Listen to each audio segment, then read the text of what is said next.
Bonsoir. Pour ceux qui viennent pour la première fois, je vais vous expliquer un peu ce qu'est la presse libre internationale et quel est le sens du travail que l'on fait.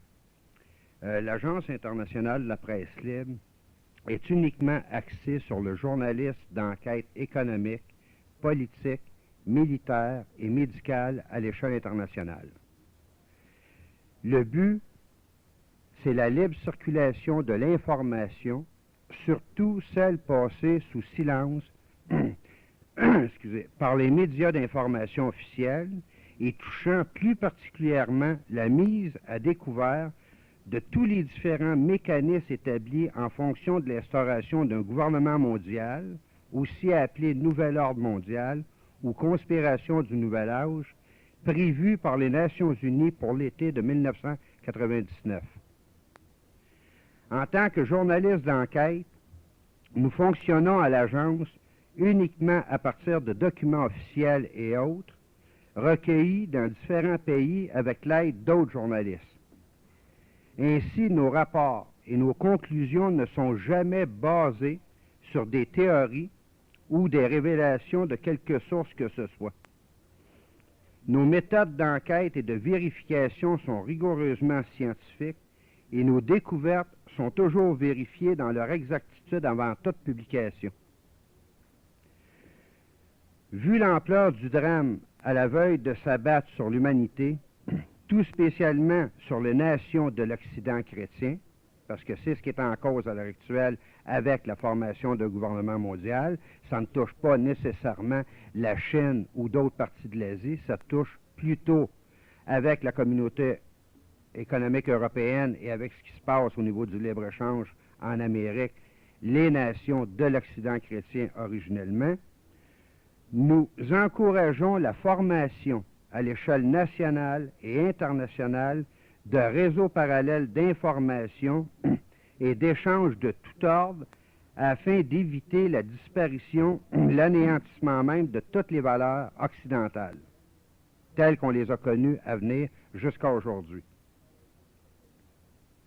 Donc, dans ce sens-là, la conférence d'aujourd'hui revêt une importance assez particulière parce qu'elle touche l'émergence d'une police d'État nationale et internationale. Il y a beaucoup de volumes qui sont parus à l'heure actuelle sur le Nouvel Âge, l'ère du Verseau. Il y a beaucoup de conférences qui ont été données, mais la plupart des choses qui sont écrites ou qui sont données habituellement sont en fonction des structures politiques, des structures d'organisation militaire. Mais rarement, on va parler en profondeur quelle est l'idéologie qui forme, en fin de compte, ces nouveaux corps d'élite-là. Qu'est-ce qui est sous-jacent, en fin de compte, à ces structures-là? C'est bien beau l'établissement de structures, c'est bien beau l'établissement d'un nouvel ordre mondial, c'est bien beau l'émergence, en fin de compte, d'un nouveau corps policier comme celui qui est en train de se faire en Amérique, l'émergence, en fin de compte, d'une nouvelle police militaire, mais idéologiquement, qu'est-ce qui réunit ces gens-là et qu'est-ce qui les différencie de tout ce qui a existé à venir jusqu'à date? C'est de ça qu'il va être question aujourd'hui. Il y a un bonhomme, ça faisait 20 ans qu'il travaillait comme policier aux États-Unis. Dans les années 1990, en empruntant un autre nom, il a fait parvenir le texte complet d'une conférence et en même temps de son expérience personnelle comme policier afin de sensibiliser les journaux à travers l'Amérique de ce qui était en train de se passer et de ce qui était difficilement perceptible à l'œil nu, à moins de faire partie de ces différents corps-là. Donc, il avait commencé son papier ici, à la question: y a-t-il des juges, des procureurs et des policiers aujourd'hui qui commettent des actes malhonnêtes pour incarcérer des criminels? Ça, c'est la première question qui était posée. Et à cette question-là, il dit: je réponds sans équivoque oui, puis il va expliquer pourquoi par la suite. Mais il est permis d'espérer que ce n'est pas fait sans une juste cause, La véritable immoralité n'existe que quand la cause n'est pas juste. Et ça, c'est excessivement grave. Habituellement, le droit, l'organisation des États en Occident, toute la tradition historique qui s'est formée jusqu'à l'heure actuelle, était basée en fonction d'une idéologie chrétienne à venir jusqu'au 20e siècle. Au nom de cette idéologie-là, on faisait passer le bien et la protection de l'État avant n'importe quoi. C'est cette idéologie-là qui s'est transformée à l'heure actuelle sans que les populations en soient nécessairement conscientes.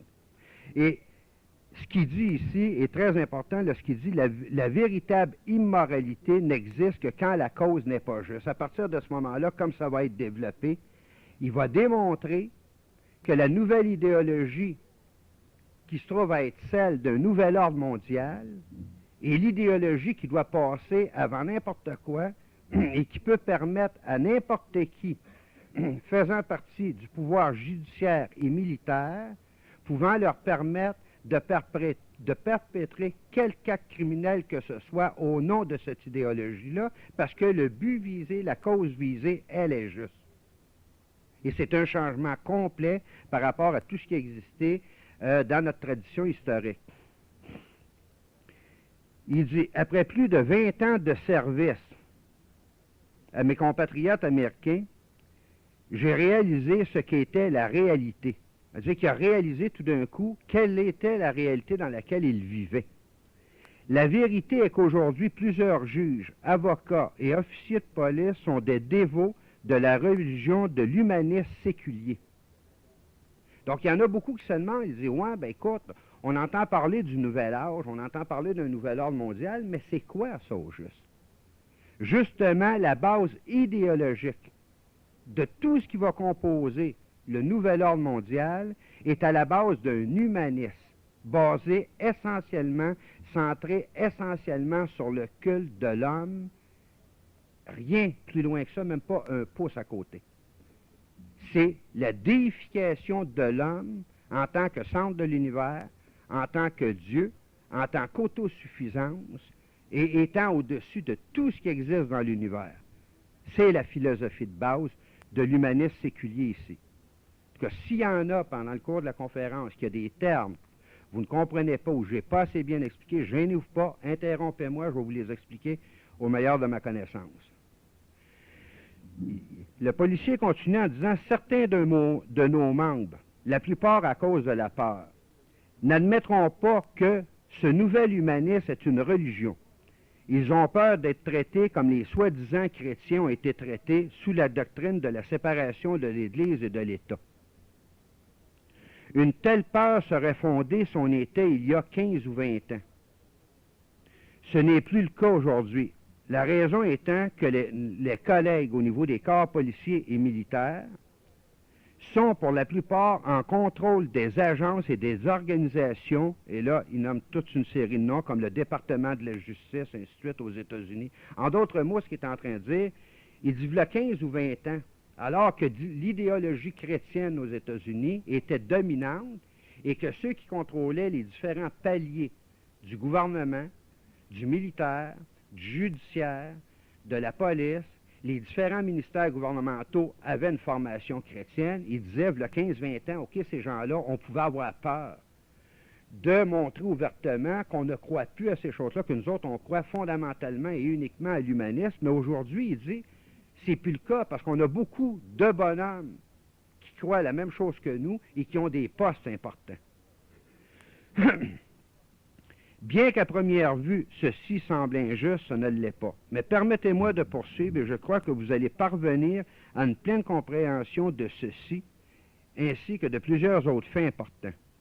Mon sentiment est qu'en ce moment, nous les bergers, et vous allez voir la façon au niveau de cette conférence-là qui avait été donnée en privé, là, dans des milieux privés, comment est-ce que ces gens-là se considèrent exactement, et vous allez voir en même temps aussi, par conséquent, comment est-ce qu'ils considèrent les populations.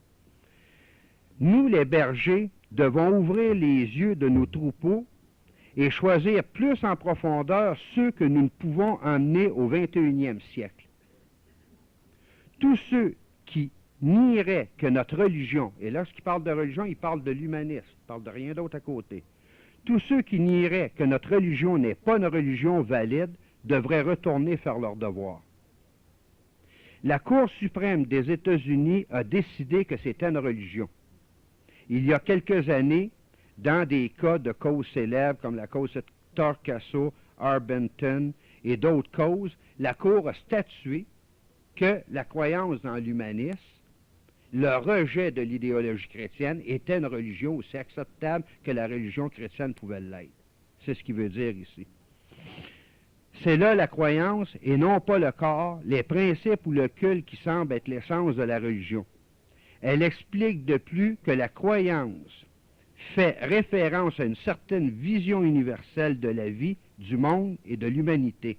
Dans son ensemble, la Cour suprême des États-Unis a déclaré qu'une religion peut être n'importe quelle vision du monde, avec ou sans référence à Dieu, de nature théiste ou athéiste. En d'autres mots, la nouvelle jurisprudence établie par la Cour suprême des États-Unis a établi que toute croyance fondée sur une nouvelle vision de l'univers pouvait être considérée comme étant une religion acceptable et valable, et que pour cette raison, les gens qui croyaient à cette religion-là n'étaient pas obligés pour autant, comme dans le passé, de croire à un Dieu particulier.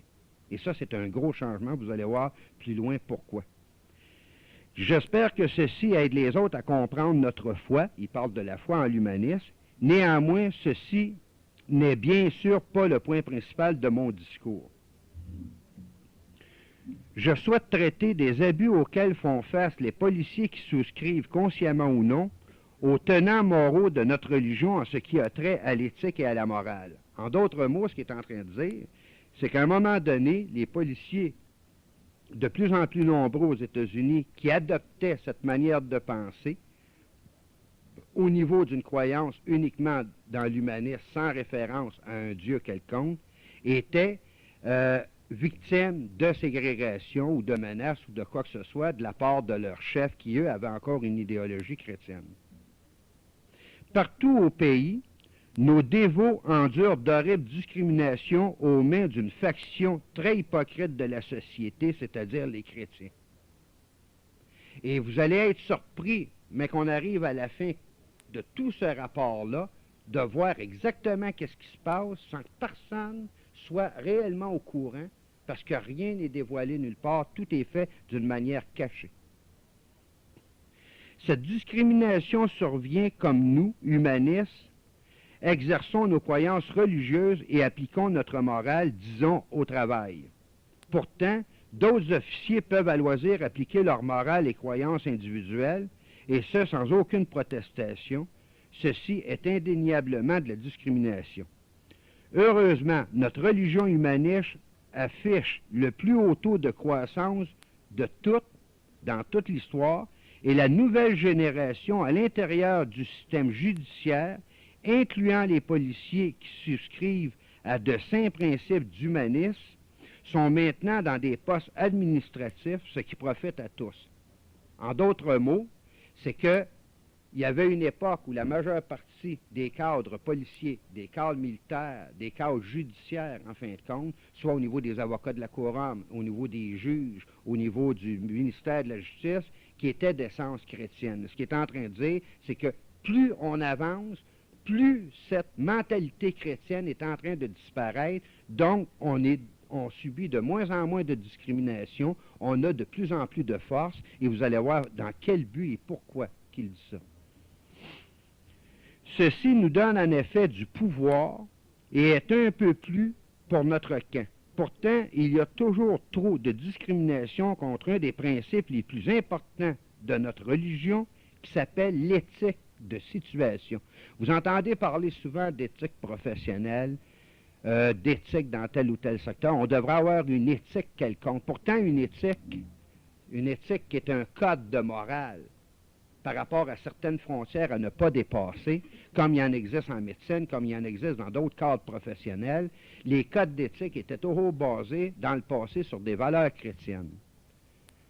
Lui va vous expliquer, avec la formation de cette nouvelle idéologie qui est en train de s'établir dans toutes les couches du système judiciaire et militaire aux États-Unis, qu'est-ce qu'ils veulent dire par l'éthique de situation?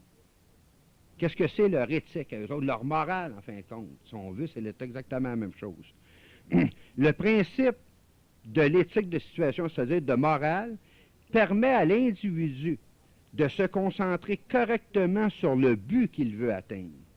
Moralement parlant, peu ou pas d'importance ne doit être accordée à la méthode et aux moyens, puisque rien ne surpasse le but en importance. Je ne sais pas si vous savez ce que ça veut dire. Ça veut dire qu'en fin de compte, tous les moyens sont permis parce que le but visé, le but ultime, lui, donne droit à utiliser n'importe quel moyen pour être capable de l'atteindre. En d'autres mots, la fin justifie les moyens. Bien sûr, on se préoccupe grandement de trouver un moyen d'accomplir la tâche ou d'atteindre le but de façon à avoir le moins d'impact négatif sur le moins de gens possible dans les populations. Il continue en disant, dans ma jeunesse, je me souviens d'avoir entendu le coach d'un club de baseball auquel il faisait partie le décrire de cette manière. Gagner, ce n'est pas tout, c'est la seule chose. La grande majorité de notre société vit de cette façon aujourd'hui. Oui, même plusieurs de ceux qui, soi-disant, enseignent d'autres foi, c'est-à-dire d'autres cultes, d'autres religions, et occupent des chaires partout aux États-Unis. Personnellement, je pense que le principe de la morale de situation, l'éthique de situation, est le mieux décrit en examinant la définition légale de la morale et de l'éthique telle que donnée par nos compatriotes les communistes. Et là, on joint ce que j'avais essayé de faire comprendre à un moment donné, la relation qui existait entre le système, l'idéologie communiste, l'idéologie de la haute franc-maçonnerie française et l'idéologie de l'Allemagne hitlérienne. Vous avez exactement trois choses identiques, mais présentées de trois manières différentes. Et lorsque vous entendez parler un policier qui parle en même temps au nom ici, parce que, écoutez, le gars a réalisé à un moment donné qu'il y avait quelque chose qui ne marchait pas, c'était rendu trop loin. Le gars qui représente en même temps des bonhommes qui ont des postes importants, comme les procureurs de la couronne, les juges, les ministres de la justice, les bonhommes dans les forces militaires, et qui dit nos compatriotes les communistes, on arrive à une bizarre de manière de penser. Il y a de quoi se poser des questions, puis il va y avoir de quoi s'en poser encore beaucoup plus au fur et à mesure que je vais avancer dans le texte. Ceci est du plus pur humanisme séculier. Nous pouvons apprendre beaucoup, en fait, de la dévotion totale des communistes. Et n'oubliez pas, c'est pas quelqu'un qui est en Union soviétique, là. C'est des bonhommes qui ont des positions excessivement importantes aux États-Unis dans ce qui touche l'administration quotidienne de la justice. Les marxistes ont, par nécessité pragmatique, c'est-à-dire pratique, épuré plus de 90 millions de gens dans la poursuite de la mission la plus noble de l'homme, la paix mondiale. Vous vous rendez compte? Lorsque des bonhommes qui font partie du ministère de la Justice sont capables d'écrire, d'avoir pensé, de former des gens au niveau des nouveaux corps de police qui sont formés aux États-Unis, et je vais vous montrer d'ailleurs comment c'est formé, et comment sont éliminés tous les policiers, tous les militaires qui ont une pensée chrétienne, qui est capable de dire les communistes ont éliminé 90 millions de personnes dans la poursuite de la mission la plus noble de l'homme, la paix mondiale. Imaginez-vous ce qu'ils vont être prêts à éliminer pour être capables d'imposer le nouvel ordre mondial. Quelle personne intelligente pourrait appeler immoral quelques moyens utilisés pour parvenir au plus important des buts? En d'autres mots, il nous dit carrément, écoutez, il n'y a rien d'immoral dans le fait d'éliminer les gens si on le fait au nom d'une paix mondiale. Et ça, c'est pas de la science-fiction, là. C'est un texte de 1990 à l'intérieur même des sphères de l'administration de la justice aux États-Unis et par conséquent de l'administration de la justice au Canada, parce que les deux systèmes sont semblables, et sont en train de avec le libre-échange, vont se fusionner complètement. Ce qui est à ne pas oublier aussi. Dans nos grands manifestes humanistes, signés en 1933 et en 1973, nous expliquons nos principes moraux qui sont les mêmes que les principes marxistes. Exactement les mêmes. Mais mis de l'avant en des termes beaucoup plus concrets et délicats pour que ça passe mieux. Voici un bref sommaire de nos croyances à propos de l'éthique et de la vérité. Éthique, la façon que les autres définissent l'éthique, c'est-à-dire la morale, la manière d'agir morale à l'intérieur d'une situation. Les valeurs morales tirent leur source de l'expérience humaine. Donc c'est complètement différent de la tradition chrétienne depuis des siècles, parce qu'on appartient, même si on ne le veut pas, à une tradition chrétienne. OK? Donc, la morale ne tire plus sa source de la tradition chrétienne, mais de l'expérience humaine. Ça ne vous fait pas penser au changement depuis 30 ans à l'intérieur du système d'éducation ici. Moi, y revenir tout à l'heure. L'éthique est autonome et situationnelle, ne nécessitant aucune sanction théologique ou idéologique. En d'autres mots, on n'a pas à subir aucune sanction théologique ou idéologique de quelque Dieu ou de quelque religion que ce soit en faisant ce qu'on fait. Okay? Nier ceci équivaut à nier la base même de la vie. Et en vous lisant ceci, et en vous lisant cette définition-là, je vous lirai des textes de 1740, 1750, lorsque Weishaupt a formé les Illuminati. Je vous lirai des textes de d'autres époques au niveau des loges du Grand Orient en France, des bonhommes qui sont pour l'établissement d'un gouvernement mondial, et vous retrouveriez exactement les mêmes définitions et les mêmes discours partout, d'une époque à l'autre. Nous visons une bonne vie ici et maintenant.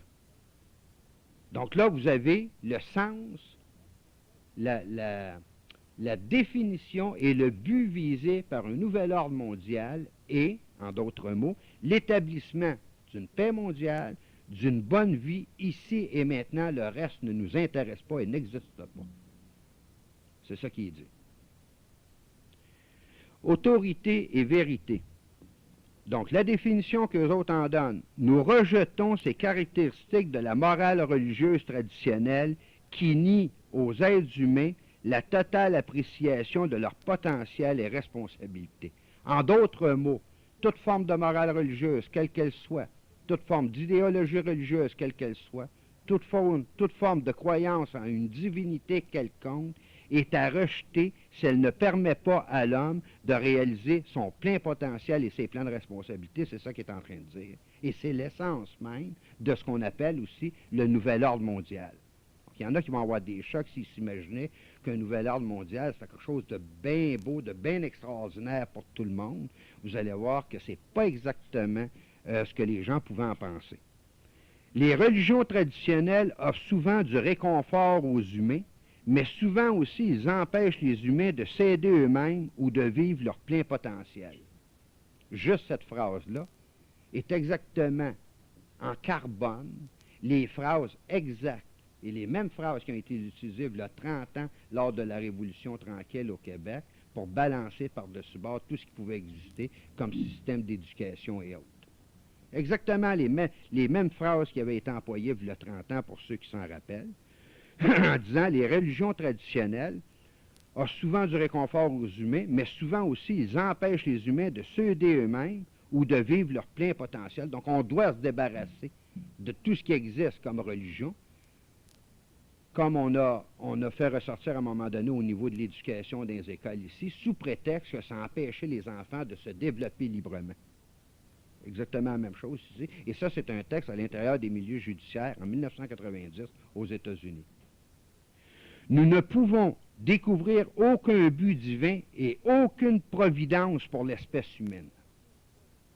En d'autres mots, il n'y a aucun but divin qui doit exister pour l'homme et il n'y a aucune providence, aucun Dieu qui doit exister pour l'homme sous un nouvel ordre mondial.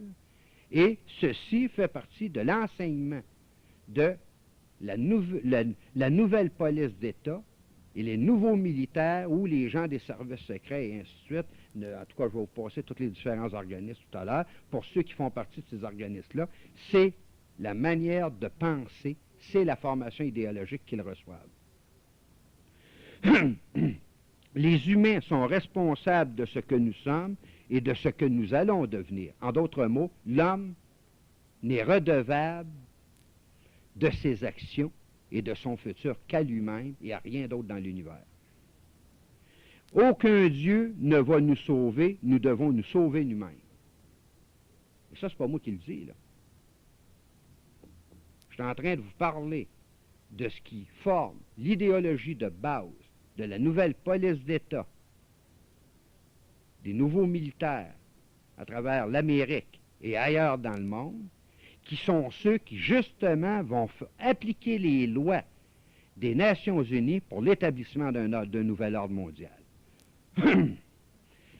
Après plus de 20 ans de conditionnement, la société d'aujourd'hui souscrit largement à cette philosophie.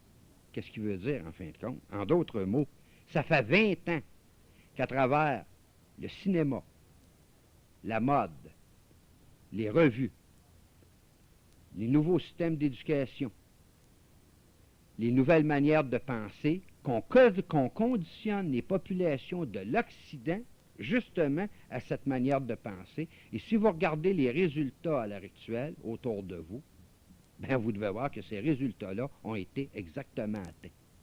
Et vous allez voir pourquoi ces gens-là voulaient atteindre ces résultats-là. Ceux d'entre vous qui pratiquent le christianisme sélectif sont plus près de notre foi que des superstitions des secoueurs de Bible d'antan. Qu'est-ce qu'il veut dire exactement? Il l'explique ici. Le christianisme sélectif, c'est ceux qui, faisant partie du christianisme traditionnel, choisissent les parties bonnes, les parties de la bonne parole avec lesquelles nous sommes d'accord et rejettent celles qui ne font pas notre affaire. En d'autres mots, ceux qui prennent, c'est lui qui le dit, ceux qui prennent au niveau de ce qui touche la tradition chrétienne, ce qu'il fallait aux affaires, puis qui les empêche pas trop de vivre, mais qui rejettent la balance, font exactement, il dit la même chose que nous autres, on encourage. C'est exactement la même chose, c'est ce qu'on voulait atteindre. Ne croyez-vous pas que sous cet aspect, nous sommes tous identiques? Votre foi en est basée sur ce qui est bien sous le désir de l'homme. En d'autres mots, la foi est valable, la religion est valable, la tradition chrétienne est valable, tel bonhomme à telle place qui parle de telle manière, lui, il est valable parce qu'il ne nous dérange pas, puis il fait notre affaire. Il dit, c'est exactement ce qu'on a essayé d'inculquer aux populations depuis 30 ans. Il dit, c'est exactement ce que vous êtes arrivé à faire. C'est ce qui va permettre l'établissement d'un nouvel ordre mondial, maintenant, avec l'accord des populations. C'est ce qu'il est en train de dire. Je continue. Il dit, nous, humanistes, en fait, sommes plus honnêtes. Nous admettons qu'il n'y a pas de Dieu, que seuls les désirs de l'homme sont importants. Si vous faites un petit retour en arrière, vous êtes bien obligé de voir que qu'est-ce qui est enseigné depuis 30 ans, depuis les années 60, où la majeure partie de la population était dans une moyenne d'âge entre 25 et 30 ans à ce moment-là, dans les années 60, bien, vous êtes obligé de voir automatiquement, c'est ce qui était justement véhiculé à cette époque-là. Et c'est ce qui a été véhiculé à travers tous les genres de mode et tous les courants idéologiques depuis 30 ans pour arriver au résultat actuel. Seuls les désirs de l'homme sont importants. Il dit, vous, dirigeants de ces chrétiens sélectifs, prêchez que votre foi est basée sur certaines parties de la foi de Dieu, mais en réalité, la majorité de votre foi est basée sur ce qui est agréable ou fait votre affaire. En d'autres mots, en ayant intégré ce que nous autres, les humanistes, voulions faire depuis longtemps, depuis des siècles, vous êtes arrivés à vous fabriquer une nouvelle religion sans vous en rendre compte, mais une religion qui est basée uniquement sur la satisfaction des désirs de l'homme. Et c'est exactement ce qu'on voulait que les populations fassent, et c'est exactement ce que les populations ont fait. Et là, c'est un policier qui parle, à l'intérieur d'un système policier qui est en train de se former, qui est en formation très forte aux États-Unis, au Canada, et d'un système militaire basé sur la même idéologie. Je continue. Il est évident que le gouvernement américain fonctionne sous les principes dirigeants de l'humanisme. Et lorsqu'on parle du gouvernement américain, il ne faut jamais oublier que c'est la nation la plus forte au niveau politique, économique et militaire sur toute la planète. Donc, si vous dites c'est la nation la plus forte, et c'est la nation qui, justement, en est rendue à non pas seulement la croyance, mais l'établissement et la diffusion de ces principes-là, on se retrouve exactement tel qu'il y a 2000 ans, avec exactement les mêmes valeurs. L'Empire romain, exactement la même chose. Il n'y a aucune différence. Donc, les bonhommes qui ont pensé, qui ont travaillé depuis des siècles pour en arriver à pouvoir établir un nouvel ordre mondial, n'étaient certainement pas pour passer par un pays comme le Nigeria ou un autre. Ils n'auraient jamais passé nulle part. Ils ont passé justement par la nation qui était la plus fortement structurée, donc par conséquent, qui était celle qui était capable de l'imposer à l'humanité. Et vous avez juste à regarder les moyens de propagande dont peut disposer les États-Unis au niveau du cinéma, au niveau de la culture et de beaucoup d'autres choses, et vous allez voir que c'est exactement ça, et ça a été très bien visé et très bien centré aussi. La ruse, c'est lui qui parle, là, okay? La ruse, le mensonge, la tricherie, le vol, le meurtre, l'hypocrisie, les tournures de pensée, tous ces moyens sont moraux si ça nous permet de mieux atteindre nos buts essentiels. Ça, c'est leur manière de penser. Donc, vous faites un décalage, vous vous promenez d'un carbone à un autre. Cette pensée, qui est la pensée du système judiciaire, policier et militaire américain à l'heure actuelle, qui est la même chose par copie au Canada, et qui va l'être de plus en plus, parce qu'au fur et à mesure que toutes les frontières vont tomber, avec le libre-échange, si les gens n'avaient pas compris ce que ça voulait dire, c'est pas tellement compliqué. C'est que toutes les frontières tombent les unes après les autres, y compris la mobilité de la main-d'œuvre, c'est-à-dire que s'il y a 3 ou 4 millions d'Américains le jour au lendemain qui décident de venir s'établir au Québec pour travailler, ils vont être capables de le faire parce qu'il n'y aura plus de frontières. C'est ça le libre-échange. Même s'ils ne l'ont jamais expliqué comme ça permet une mobilité à tous les niveaux, de quelque manière que ce soit, et de noyer quelque culture que ce soit, ou quelque opposition que ce soit aussi. Ah, n'oubliez pas, quand on regarde aussi, il y en a qui disaient « Ah, c'est effrayant, si on regarde la CIA par rapport à certains scandales. » Il faut vous dire que pour ces gens-là, ce n'est pas un scandale. C'est tout à fait logique et normal d'agir comme ils agissent, parce qu'ils agissent en fonction d'un but élevé. Comme ils l'ont expliqué tout à l'heure.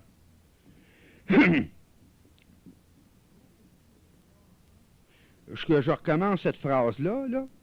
C'est très important, parce que c'est leur manière, c'est eux autres mêmes, c'est une conférence dans des cercles privés au niveau judiciaire, OK? La ruse, le mensonge, la tricherie, le vol, le meurtre, l'hypocrisie, les tournures de pensée sont tous moraux. C'est tous des choses qui sont morales et acceptables, comme il l'a dit, si ça nous permet de mieux atteindre nos buts essentiels. Et comme vous allez voir plus loin, quel est le but essentiel? L'établissement d'un nouvel ordre mondial. Et si vous étudiez l'histoire et revenez en arrière, vous allez voir que les communistes avaient exactement la même structure de base de pensée en fonction de l'établissement du communisme, ce qui leur a permis, sans qu'ils se sentent coupables de quoi que ce soit, d'éliminer 90 millions de personnes pendant, à cette époque-là, que l'Occident ne disait pas un mot. Je continue. Il dit, voilà la vraie vertu. Donc, tout ce que je viens de vous décrire là, pour eux autres, c'est une vertu d'être capable d'agir comme ça. Un bon exemple peut être vu dans la récente guerre contre l'Irak. Donc, vous voyez que ce texte-là ne fait pas longtemps qu'il a été écrit. Okay? La guerre contre l'Irak, on remonte, à partir de 90, on était au début 91, ainsi de suite. Donc, il a été écrit depuis à peu près 1 an et demi, 2 ans, ce texte-là, qui est accessible. Okay? Plus de 250 000 y ont perdu déjà la vie, et plus encore meurent chaque jour, le tout pour atteindre un bien supérieur, le but de tous les grands leaders humanistes, c'est-à-dire quoi? La paix mondiale à travers le gouvernement mondial. Il vient de le sortir. C'est une vertu.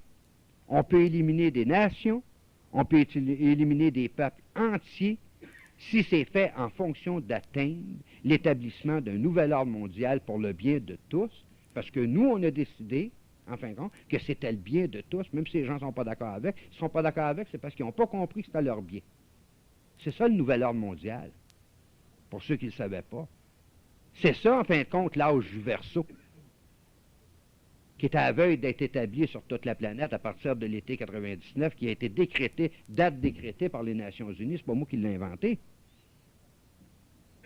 Puis je me base pas sur des théories ou des choses, des peut-être ou des révélations, quoi que ce soit. Je me base sur des textes écrits avec des références solides puis des contacts journalistiques solides aux États-Unis, en Australie et en Europe pour les appuyer.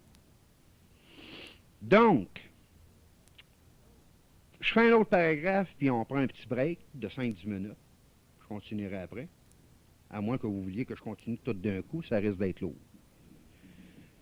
Cet enseignement du nouvel âge est la raison pour laquelle, par exemple, il est possible qu'un officier de police d'allégeance humaniste risque sa propre vie pour sauver un membre de la société un jour. Et le jour suivant, que ce même policier mente lors d'un procès afin de remporter une affaire importante.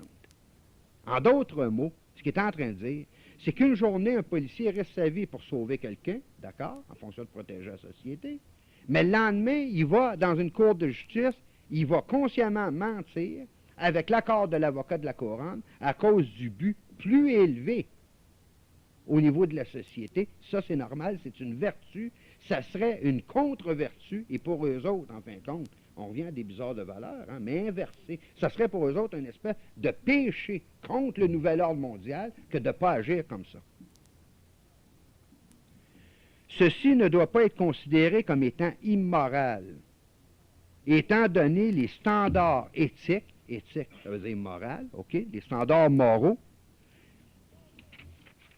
sur lesquels cet officier base sa moralité en ce cas-ci, que la fin justifie les moyens. En d'autres mots, encore une fois, le principe d'un bien suprême. Bien des gens ne comprennent pas encore ceci. Ils ne comprennent pas que c'est la raison pour laquelle nos présidents, on pourrait dire nos premiers ministres, avec Mulroney qui a débarqué à un moment donné, puis avec le nouveau qui vient de prendre sa place, qui est encore pire, en fin de compte, je considère. Bien des gens ne comprennent pas encore ceci. Ils ne comprennent pas que c'est la raison pour laquelle nos présidents et leur état-major, les membres du Congrès et plusieurs autres qui tiennent des rôles de leadership aux États-Unis, avocats, juges, avocats de la couronne, milieu judiciaire et autres, mentent et trichent avec nos policiers humanistes. Encore une fois, tout cela pour le plus grand bien de la société, c'est-à-dire pour le plus grand bien du système. On prend une pause de 10 minutes. Donc, nous en étions rendus. Tout cela est bien pour le plus grand bien de la société, c'est-à-dire le système. C'est excessivement grave, parce qu'on place maintenant, non pas l'idéologie chrétienne, mais la société, le système, c'est-à-dire, d'après ces gens du nouvel humanisme, la nouvelle société, le nouveau système, donc le nouvel ordre mondial, la conspiration internationale de l'âge du Verseau, comme étant au-dessus de tout et comme étant acceptable, bon gré mal gré, par tous. Et notre policier de continuer ainsi, ce que les masses doivent comprendre et ne doivent jamais oublier, c'est que ceci est pour leur propre bien. Ils devraient savoir maintenant que ceux qui sont réellement en contrôle de nos gouvernements, comme l'expliquait le colonel Oliver North, celui, pour ceux qui s'en rappellent, qui avait été mêlé à l'Iron Gate, avec Reagan, savent vraiment ce qui est mieux pour le peuple. Ils devraient aussi savoir que sous le nouvel ordre mondial, la mission première du système judiciaire est de protéger le système de la masse. Et ce qui est grave à l'intérieur de ça, c'est que le droit individuel, le droit des communautés, cesse d'exister pour faire place au droit de la majorité ayant été obligée, bon gré mal gré, d'accepter un nouveau système. En d'autres mots, ça signifie une dictature à l'échelle nationale, dictature à l'échelle mondiale, où tout devient homogène, tout se ressemble tant à partir du dernier individu dans la société qu'aux plus hauts échelons de l'administration politique. Continuer. C'est précisément en vue de ceci que nous, à l'intérieur, avons été obligés d'utiliser le système pour supprimer les dissidents aussi rapidement que possible, avant que quelques groupes radicaux anti-gouvernement mondial ou anti-humanistes ne puissent prendre des forces. Ce que ça signifie, en d'autres mots, c'est que ceux qui sont à la tête actuellement des gouvernements, des corps d'élite, de l'administration de la justice, de l'administration du militaire, de l'administration du politique, mentent d'une façon ouverte et concertée aux populations en vue de faire passer le bien suprême du système à venir qui est le gouvernement mondial, mais aussi en vue d'excuser la disparition de dissidents ou de quelques groupes radicaux. Il ne faut quand même pas oublier qu'il y a une très très grande différence entre les nouvelles, et j'en sais quelque chose en tant que journaliste au niveau international, entre les nouvelles que vous écoutez le soir à la télévision, que vous écoutez quotidiennement à la radio, et ce qui se passe réellement en arrière des portes fermées. Les versions qui vous sont rapportées, tant à la radio qu'à la télévision, sont des versions officielles qui ont été pensées, organisées, structurées en fonction de vous donner une version de la réalité, mais jamais la réalité en tant que telle. Et de cette manière, avec une manipulation aussi ouverte de l'information au niveau national et international, on réussit à faire accepter aux populations la disparition soit d'un individu, soit d'un groupe d'individus, en les faisant passer comme étant des radicaux, alors que très souvent, je ne dis pas la majeure partie des cas, il ne faut quand même pas généraliser, mais très souvent, beaucoup de ces personnes-là sont complètement innocentes. Le seul danger qu'elles représentent réellement est uniquement en fonction de leur impact sur les populations par rapport à ce que ces gens-là veulent imposer comme nouvel ordre mondial. Donc, du jour au lendemain, on fait passer pour des criminels, des radicaux, des terroristes, des gens qui ne le sont pas, et cela rappelle très bien des situations vécues à d'autres moments donnés de l'histoire. Si on prend en URSS, sous le régime communiste, qui étaient les terroristes? C'était justement ceux qui s'opposaient au régime communiste. Qui étaient les terroristes, en fin de compte, sous le régime de l'Allemagne nazie, lors de l'occupation de l'Europe? C'était les gens de la résistance. Et pourtant, les gens de la résistance n'étaient pas les vrais terroristes. C'est exactement la même situation qui est décrite ici. Et le même bonhomme de continuer. Vous êtes conscient, bien sûr, que la grande majorité des Américains ne cherchent que la paix et la sécurité. C'est évident.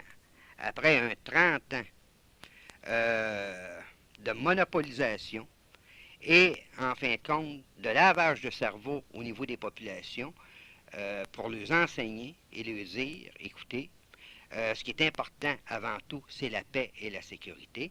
Il est évident qu'à un moment donné, la majeure partie des gens dans les populations vont se dire, oui, c'est vrai, c'est la paix et la sécurité. Ils nous le disent, donc on doit les croire.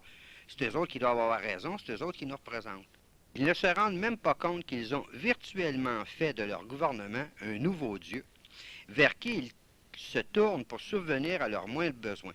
Nos leaders du nouvel âge et nous, leurs soldats, leurs bras et jambes, c'est-à-dire les policiers et les militaires, se tiennent prêts à donner aux masses ce pourquoi ils prient. Et on arrive ici à la définition claire et nette de l'État-providence. Tous ceux qui se sont imaginés depuis 30 ans qu'ils avaient acquis à travers les luttes, à travers les contestations, à travers les manifestations au Québec, des acquis sociaux, des droits sociaux, ne se sont jamais rendus compte que d'une année à l'autre, pendant cette période-là, ils ont donné au gouvernement toutes leurs responsabilités. Ils ont dit au gouvernement, écoute, c'est toi qui détiens ces responsabilités, c'est toi qui nous représente, c'est toi qui vas nous donner maintenant ce qu'on a de besoin lorsqu'on a de besoin. En d'autres mots, on a habitué les individus, lentement, à se départir de chacune de leurs responsabilités, et pire encore, on a réussi à leur faire croire que eux, par eux-mêmes, étaient incapables de fonder ou de mettre sur pied quoi que ce soit de valable, qu'il n'y avait que le gouvernement pour être capable de le faire. Et de continuer, permettez-moi de répéter.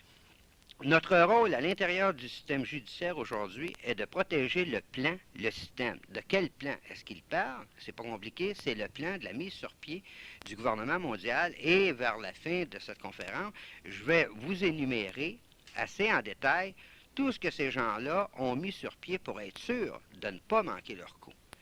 Donc, est de protéger le plan, le système, et de punir ceux que nos leaders identifient comme étant des ennemis de ce système. Eh bien, imaginez-vous, du jour au lendemain, on vient de transformer le sens même du droit et de la culpabilité. Dans le sens que ce n'est plus la personne qui vole, qui fraude, ou qui commet un meurtre du jour au lendemain qui est un criminel. Comme ils l'ont expliqué, si ces gens-là le font à l'intérieur de cadres établis, pour le plus grand bien du nouveau système, ces actes-là sont considérés comme étant des vertus. Mais du jour au lendemain, le simple pauvre petit citoyen qui va s'élever contre quelque chose qui va à l'encontre même de ses principes intérieurs, à l'encontre même de sa conscience, à l'encontre même de sa tradition chrétienne, qui va s'élever contre ça, va être considéré à cause de ce qui est ce pourquoi il va se battre, va être considéré comme étant un criminel et un terroriste, alors que le pauvre homme en question n'aura jamais commis tout le temps de son existence aucun acte criminel. Donc, ça veut dire quoi? Ça veut dire l'instauration claire et nette, pour ceux qui ne se l'étaient peut-être pas encore imaginé, l'instauration d'une dictature. Le nouvel ordre mondial, le gouvernement mondial, la conspiration universelle de l'âge du Verseau, est ni plus ni moins que l'établissement d'une dictature à l'échelle mondiale, une dictature dont l'idéologie est fondée, basée sur l'humanisme, où l'idée de Dieu n'existe plus, il n'y a l'idée que du bien-être de l'homme ici et maintenant. Donc, une dictature semblable, n'importe quel individu, du jour au lendemain, lorsque ce nouvel ordre-là va commencer à être installé, qui va s'élever à cause de ses principes, à cause de sa conscience ou à cause de sa foi contre cette dictature-là, va être considéré par le gouvernement et va être identifié par le gouvernement comme étant un criminel. Et, écoutez, pour ceux qui connaissent l'histoire, vous avez juste à vous reporter le 2000 ans à l'Empire romain, en fin de compte, ou à d'autres empires dictatoriaux qui ont existé à travers l'histoire, et c'est exactement le même pattern d'existence et le même pattern de pensée et criminel, celui qui s'élève, en fin de compte, contre l'idéologie gouvernementale établie pour la majorité des gens, bon gré, mal gré. Qui étaient les criminels il y a 2000 ans? C'était les chrétiens. Qui étaient les criminels, en fin de compte, sous le régime communiste en URSS? C'était ceux qui étaient pour, en fin de compte, la liberté de conscience et la liberté de religion des individus qui étaient non seulement considérés comme étant des criminels, mais comme étant des gens qui avaient renié leur pays. Donc ici, on en revient exactement à la même chose, mais non plus à un niveau national, à un niveau international. Donc, le bonhomme de continuer, bien sûr, tout comme nos collègues soviétiques, il revient encore au même terme que tout à l'heure, donc en disant collègues, excusez, collègues, même méthode, même manière de penser, sous l'éthique de situation, c'est-à-dire sous la morale de situation qui se produit, et la morale est valable dans telle situation, mais dans l'autre situation, elle ne l'est plus. Donc, sous l'éthique de situation de notre nouvel âge humaniste, nous ne sommes pas limités dans les méthodes que nous pouvons appliquer pour gagner. Donc, ils ne sont pas limités par leurs méthodes. Donc, imaginez-vous, avec la technologie actuelle et avec tout ce qui est en train d'être développé sans que les populations en soient au courant, il n'y a aucun moyen qui va être, en fin de compte, négligé pour arriver à l'instauration de ce nouvel ordre-là. Et il termine son paragraphe ici en disant « Nous pouvons donc procéder avec hâte et sans obstruction à pacifier et sécuriser les masses. » Donc, pour eux autres, pacifier et sécuriser les masses, ça veut tout simplement dire se débarrasser de tous ceux qui vont représenter un danger à cause de leur conscience ou à cause de leur idéologie chrétienne, qui vont représenter un danger pour l'instauration de ce nouvel ordre mondial-là. Et de continuer en disant, regardons encore une fois notre exemple de ce policier qui risque sa vie de façon routinière pour les autres et qui pourtant va mentir au banc des témoins pour aider son gouvernement dans une cause en cours. Si certains d'entre vous sont encore surpris par ceci, c'est que vous n'avez pas encore compris ce que j'essaie d'expliquer. Ils ne vont pas de même ordre, ils nous prennent carrément pour des imbéciles. Vous n'avez pas non plus compris ce que vos enfants ont si bien appris à travers 20 ans de système d'éducation de notre gouvernement. Et voilà, le coin du voile ici est levé. On nous révèle tout d'un coup que le système d'éducation, tant aux États-Unis que le nouveau système d'éducation au Québec, en France ou ailleurs dans le monde, un système à l'intérieur duquel plusieurs personnes ont remarqué une abolition complète de tout principe religieux et de principes moraux, était quelque chose qui avait carrément été organisé par eux. Et nous, ici, à l'agence de presse, on possède des documents qui démontrent de quelle façon le Grand Orient de France, lui-même, dans les années 1960, a profité de la situation qui lui était offerte au Québec pour organiser ce qu'on a appelé par la suite la Révolution tranquille. Donc la Révolution tranquille, pour beaucoup, qui a été considérée comme étant une libération, comme étant une émancipation de l'homme vers des nouvelles valeurs et l'abolition des anciennes valeurs, était ni plus ni moins qu'une nouvelle forme d'esclavage, sans que les gens s'en soient rendus compte, un moyen pour se débarrasser consciemment, volontairement, en fin de compte, de tout ce qui avait existé comme principe aller jusqu'en 1960. Okay? Bon. Donc, le bonhomme dit ici, et c'est ce que nous vivons dans une ère où l'homme a sagement placé sa confiance dans le gouvernement au lieu de quelques superstitions appelées divin ou Dieu. Ce sont les anciennes morales religieuses qui ont causé tous nos problèmes. Un nouvel âge appelle un nouveau système de croyance, un nouveau code moral, une nouvelle religion. Il est excitant de voir presque toutes les religions du monde se regrouper gentiment unies en se préparant à servir le nouvel ordre mondial. Donc il dit par la suite, il dit, je voudrais vous présenter le docteur Sidney Simon, un érudit lettré qui a été très efficace et qui mérite une grande reconnaissance pour son travail de rééducation de l'humanité. Pour ça, personne n'a entendu parler, mais le gars est considéré dans ces milieux-là comme un grand rééducateur de l'humanité, mais on va vous dire comment. Il parle simplement, et ce qu'il dit est sans équivoque, surtout lorsqu'il dit « Nous n'avons plus besoin de nous faire casser les oreilles avec ce qui est bien ou ce qui est mal. Les vieux, tu ne feras pas ceci ou cela, ne sont tout simplement plus pertinents. » Puis, il explique aux éducateurs d'enfants, à qui il s'adresse, que la clarification des valeurs est une méthode pour les professeurs de changer les valeurs de leurs élèves sans se faire prendre. Ça veut dire quoi? Ça veut dire que sous des nouveaux déguisements, comme ce qui a été fait au Québec depuis une vingtaine d'années, sous un nouveau langage, en fin de compte, on enseigne des nouvelles valeurs aux enfants sans que les enfants et les parents s'en rendent compte, puis sans que les éducateurs peuvent être accusés de quoi que ce soit. Même si ça mène à un affrontement, une confrontation entre les enfants et les parents. C'est ça qu'il est en train de dire.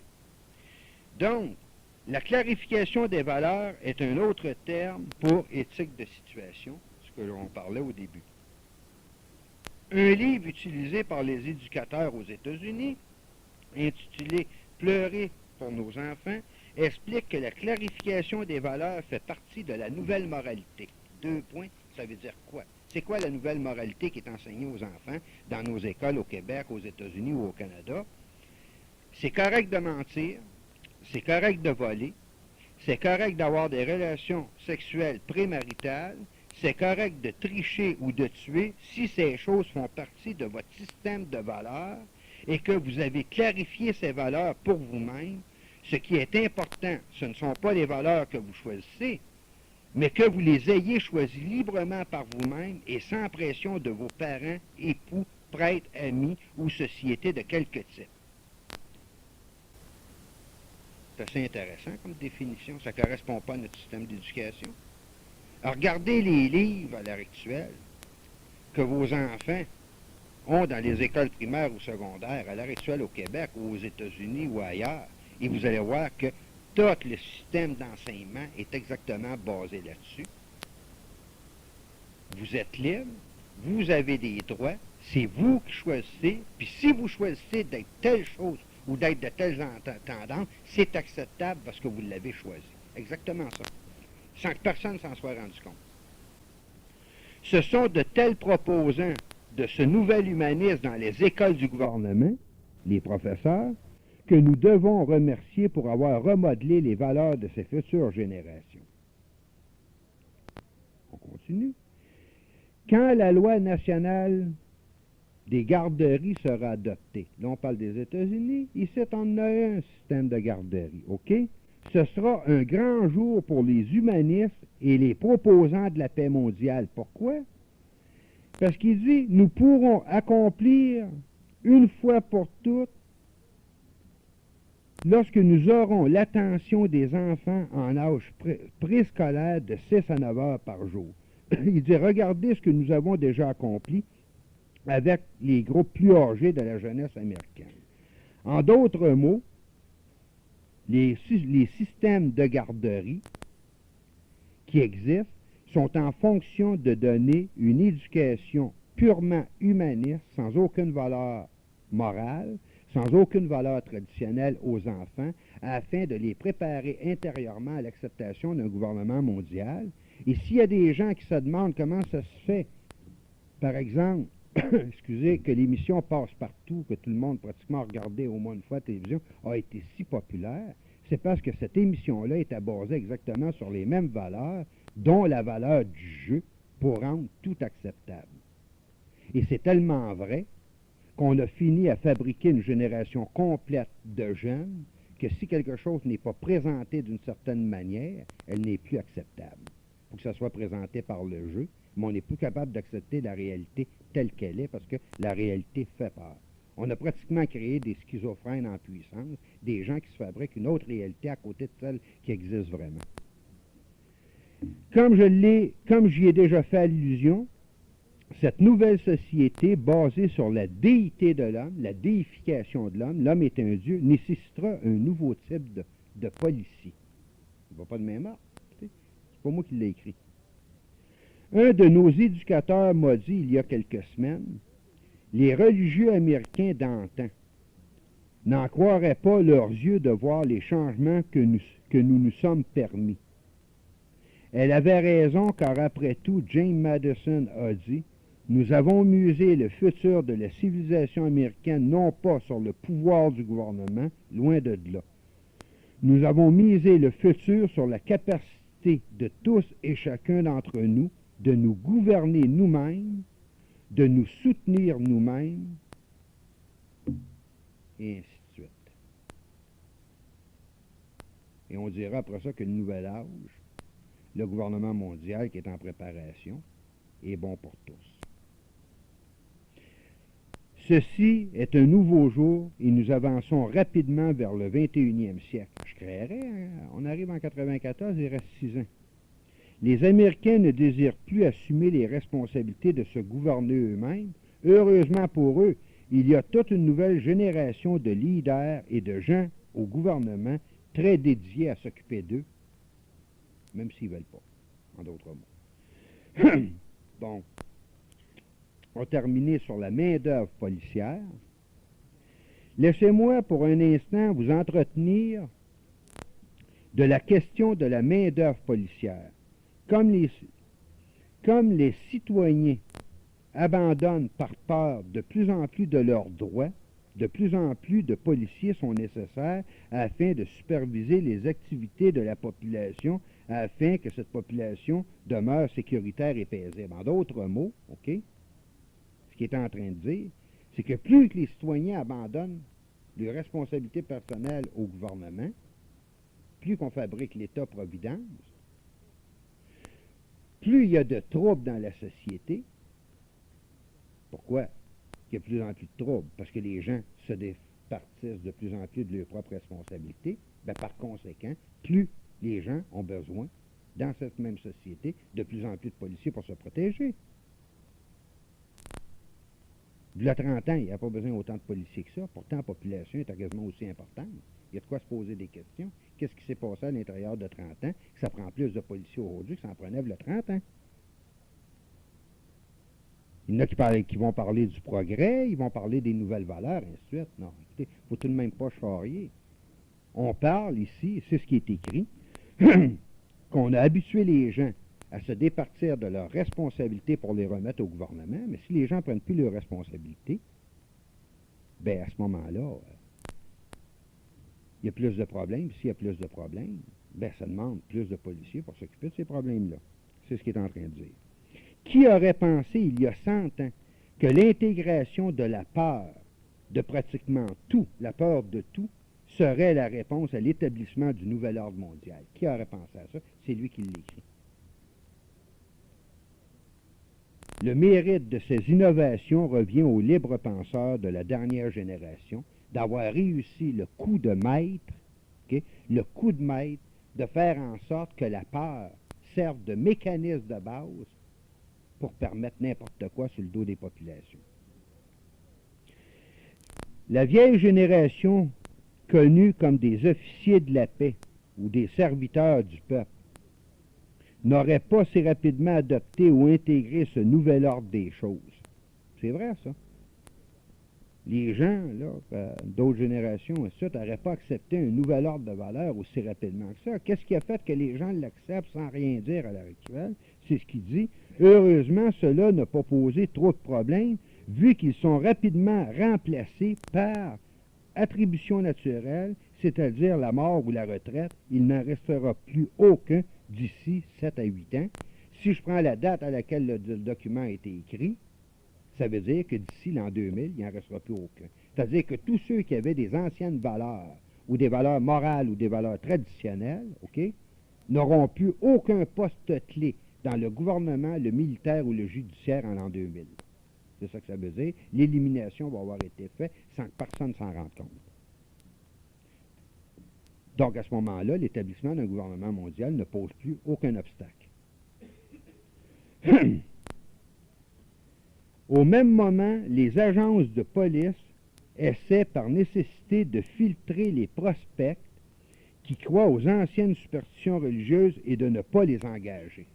En d'autres mots, ceux maintenant qui vont s'engager, qui s'engagent à l'actuel pour devenir policiers ou militaires, et s'ils ont des croyances religieuses touchant les valeurs traditionnelles, comme il est en train de dire, ils ne sont carrément pas engagés, qu'ils n'y pensent même pas.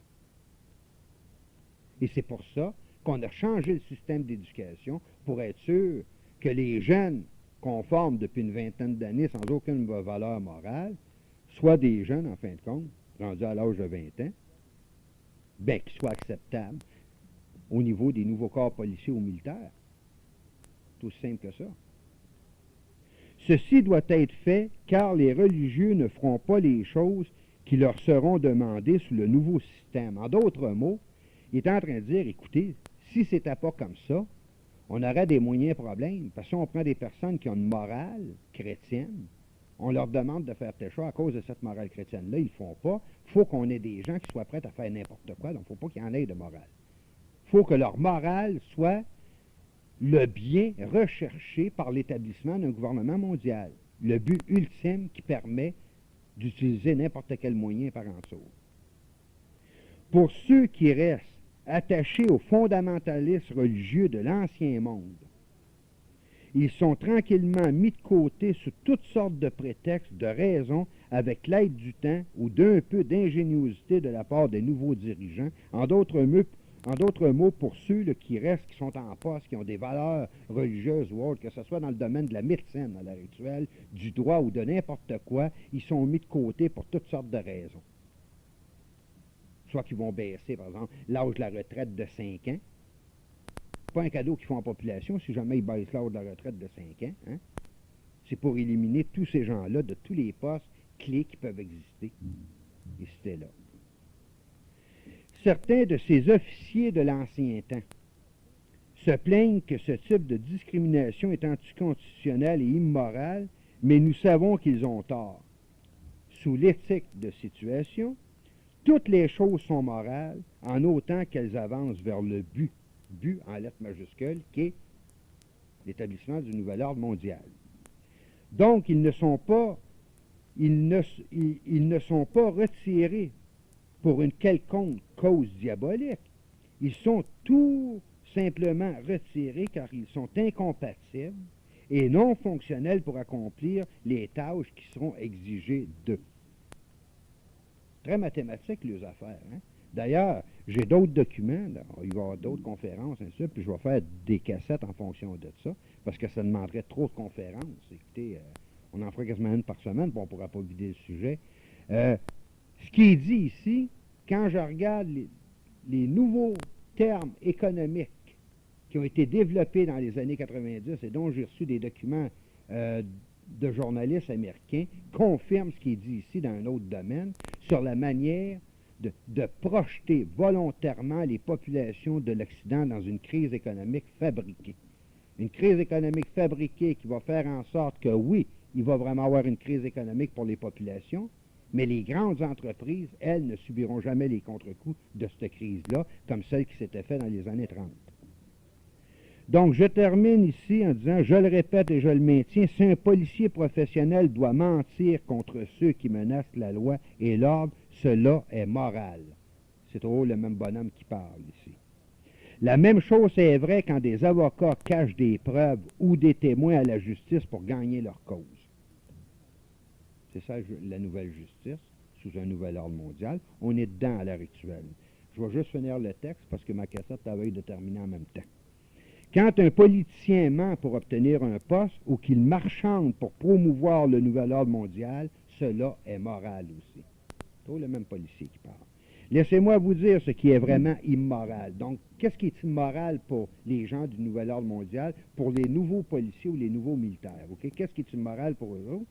Je vais utiliser la distribution d'amendes aux contrevenants à la loi de la circulation, par exemple. C'est-à-dire, si quelqu'un va trop vite, je donne une contravention. Okay?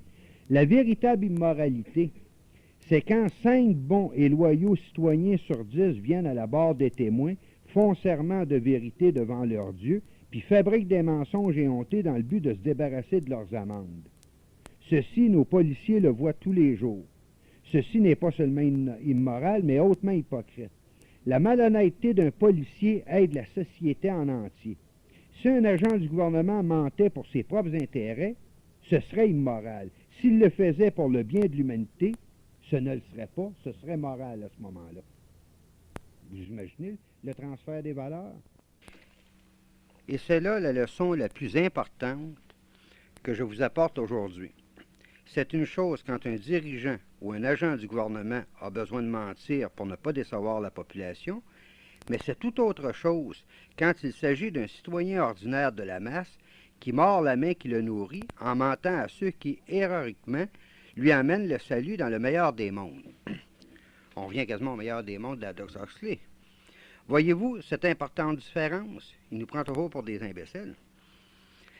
L'Ancien Monde avait compris que c'était le plus grand des péchés que de mentir à leur Dieu. Les générations de dévots qui désirent entrer dans le nouvel ordre mondial doivent de la même manière comprendre que c'est le plus grand péché que de mentir à leur nouveau Dieu, le gouvernement. C'est grave. C'est un texte, je le répète, qui a été obtenu dans les années 90 d'une façon assez spécial par des journalistes aux États-Unis. Il a été remis sous un pseudonyme par un policier qui avait peur de représailles. Texte de conférence qui avait été prononcé, à ce que j'ai su, à un très haut niveau, au niveau de la nouvelle formation idéologique des policiers et des militaires en Amérique du Nord. Il ne faut jamais oublier que quand on parle des États-Unis, on parle aussi, par voie de conséquence, de la même formation au Canada. D'ailleurs, comme je l'ai expliqué au cours de l'enregistrement, avec le libre-échange, on voit bien que même s'il y a toujours deux noms différents de pays, qu'il y a toujours une frontière, qu'il y a une certaine manière différente de vivre entre le Canada et les États-Unis, mais différence beaucoup plus prononcée entre le Québec et le reste de l'Amérique, on parle d'un corps entier qui s'appelle l'Amérique du Nord et qui doit faire un tout à tous les niveaux avec le Mexique, dans ce qui a été pensé à un moment donné au niveau de la commission trilatérale sur le plan international. En tout cas, je continue pour terminer ce rapport de conférence-là. Donc, le bonhomme le dit clairement, c'est le plus grand péché que de mentir à leur nouveau Dieu, le gouvernement. C'est la définition même excusez, du sens de la dictature la plus absolue, la plus complète, et on sait ce que peut signifier le mot dictature. Vous avez juste à prendre un dictionnaire et voir la définition, vous référez à l'Allemagne nazie, au gouvernement sous Mussolini en Italie, au gouvernement communiste pendant les 70 ans du communiste complet en Union soviétique et avec son influence dans d'autres pays. Et on voit que ce n'est pas un cadeau. L'individu n'existe pas. C'est le gouvernement, c'est le bien de l'État qui existe avant celui de l'individu. Et le bonhomme de terminer ici sur ces prochaines lignes. Toute déloyauté de la sorte viendrait à l'encontre de la marche vers le progrès engagé par ceux qui amènent la gloire du nouvel ordre mondial. Nous ne sommes pas préoccupés avec les quelques résistants à ce nouvel ordre. Ça veut dire ça, ils s'en fichent qu'il y ait quelques personnes ici et là, comme c'est mon cas, qui font des conférences, qui parlent. C'est pas tellement ça qui les intéresse. D'ailleurs, ils le définissent, en disant « car par nécessité pratique, leur destin a déjà été amplement établi dans le plan ». Et le plan, je vais vous en parler au niveau technologique, là, à la fin du texte de cette conférence. Vous allez voir qu'il est plus complet qu'on aurait pu l'imaginer. Et à l'intérieur de ce plan-là, il a même été pensé et mis sur pied, c'est le cas à l'heure actuelle, le programme des camps de concentration en Amérique du Nord. Et je ne parle pas de camps de concentration de la Deuxième Guerre mondiale, des camps désaffectés. Je vous parle de camps nouvellement construits avec une technologie excessivement avancée et des nouvelles méthodes de sécurité technologique à l'épreuve de tout. Je continue ici. Donc, nous ne sommes pas préoccupés avec les quelques résistants à ce nouvel ordre, car par nécessité pratique, leur destin a déjà été amplement établi dans le plan.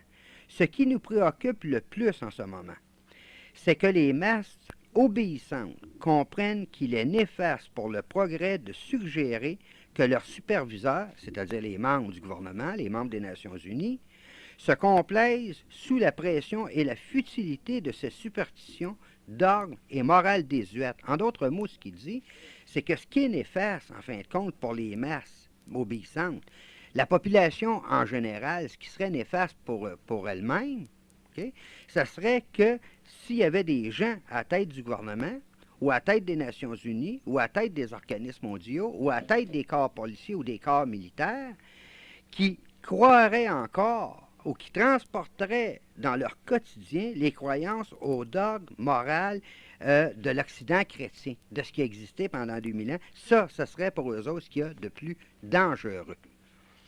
Il y aura des changements difficiles auxquels auront à faire face ceux qui entrent dans cette nouvelle société. Sur ce sujet, par contre, nous pouvons assurer au peuple qu'il n'y aura aucun compromis. Ça veut dire quoi, aucun compromis? Alors, regardez l'établissement du régime communiste en URSS, en Russie à partir de 1917.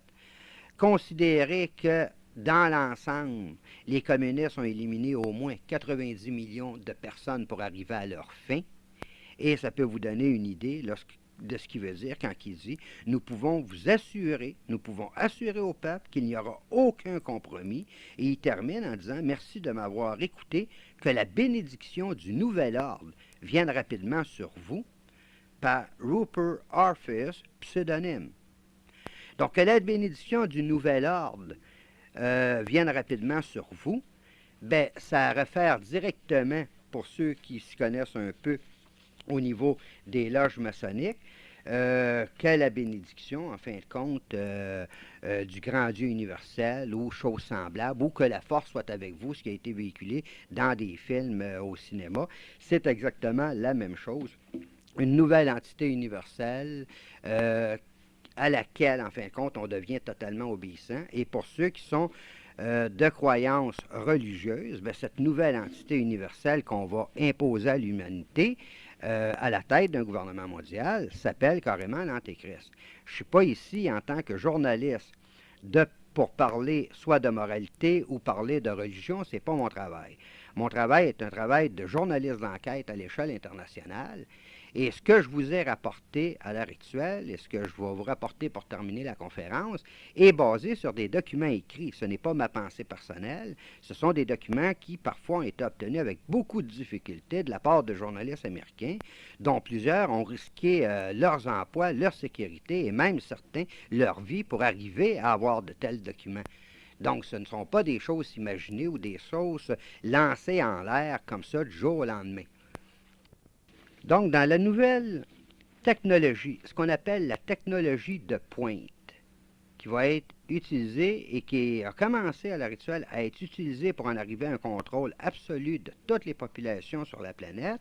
Et quand je parle des populations, c'est le contrôle de chaque individu en particulier. Ces bonhommes-là ont admis ouvertement dans d'autres documents, alors que lors de réunions privés entre Rothschild et David Rockefeller aux États-Unis, ont admis que sans l'avènement de l'ordinateur, du computer et de la nouvelle technologie, l'instauration d'un gouvernement mondial aurait été complètement impossible à réaliser. C'est grâce aux nouvelles technologies que ce gouvernement-là devient réalisable. Et l'une des mises au point technologiques les plus effrayantes depuis le début de l'humanité est le microchip biologique d'identification internationale.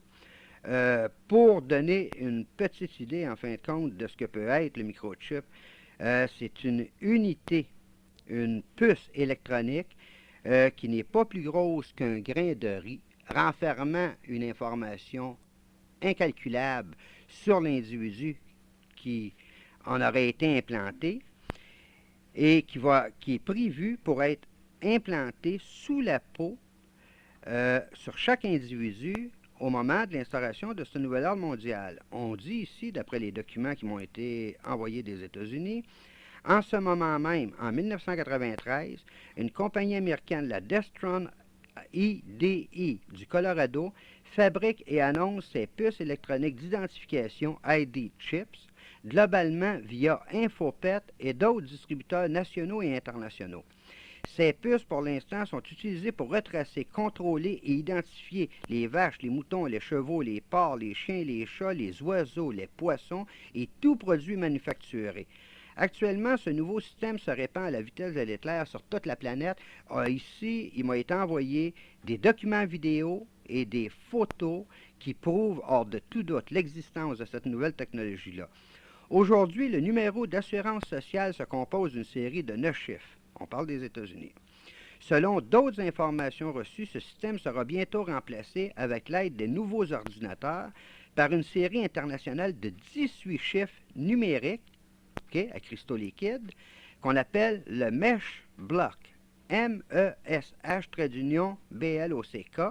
une configuration internationale qui permettra de retracer n'importe qui sur la planète.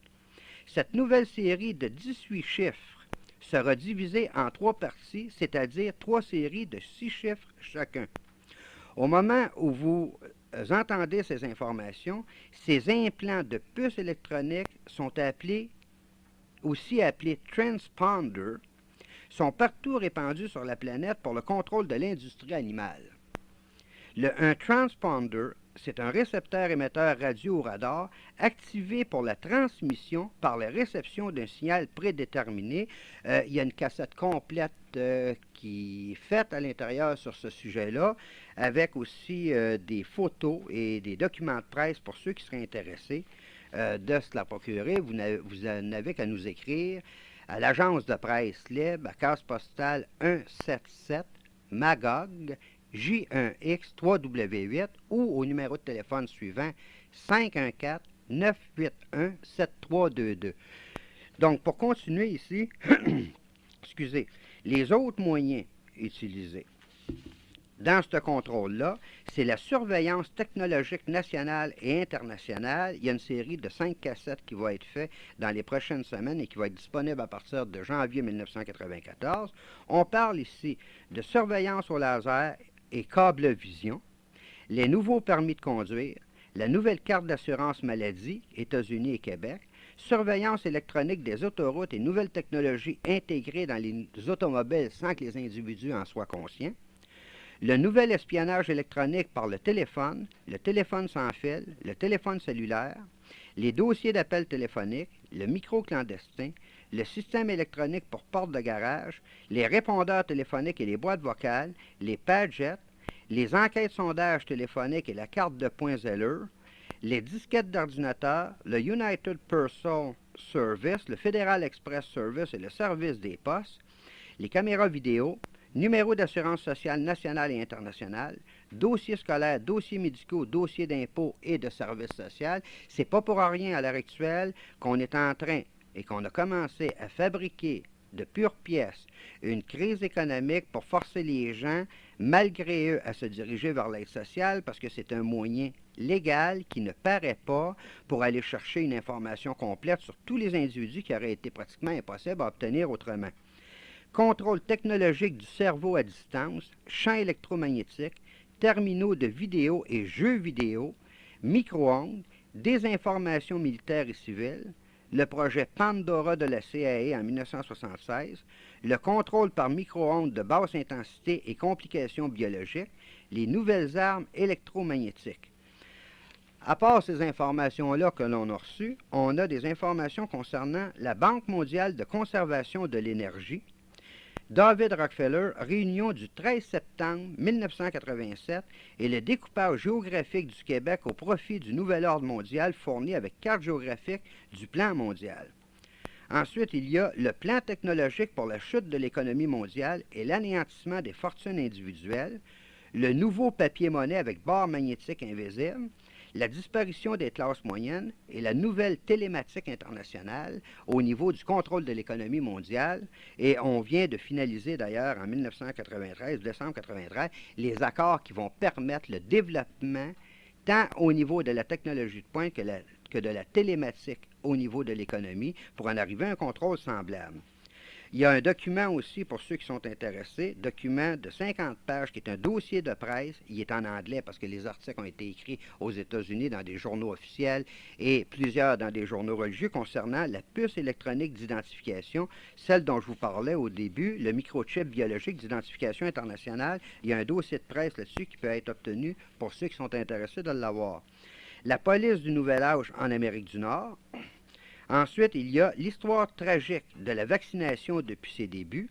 Et à l'intérieur de ça, écoutez, il y a un volume qui va être disponible en janvier 1994 qui s'intitule, c'est un dossier d'enquête journalistique qui s'intitule Vaccins, médecine militaire expérimentale et cristaux liquides sur la manipulation internationale des vaccins et la situation assez complexe et assez étrange du vaccin contre la méningite qui a été donné au Québec en 1992. Ensuite, il y a le projet Bluebeam de la NASA, qui est le spectacle spatial son et lumière à partir de la voûte céleste, qui est prévu pour l'implantation du nouvel ordre mondial. Donc, gênez-vous pas. Tous ceux qui sont intéressés d'avoir plus d'informations sur ce sujet et toutes les informations fournies, tant au niveau des cassettes audio, cassettes vidéo, documents de presse et autres, sont toujours fournis avec des preuves et des références qui sont vérifiables, donc des documents authentiques, des documents journalistiques. que les gens vont pouvoir se servir comme preuve à apporter pour ceux qui douteraient de ces informations-là. Je vous remercie de m'avoir écouté. La prochaine conférence aura lieu le 8 janvier 1994 à Montréal. Ceux qui auront déjà entendu ce cassette-là avant la conférence, qui sont intéressés d'y participer, à avoir d'autres informations, peuvent communiquer au numéro de téléphone que j'ai donné tout à l'heure, c'est-à-dire le 514-981-7322. Merci et à la prochaine.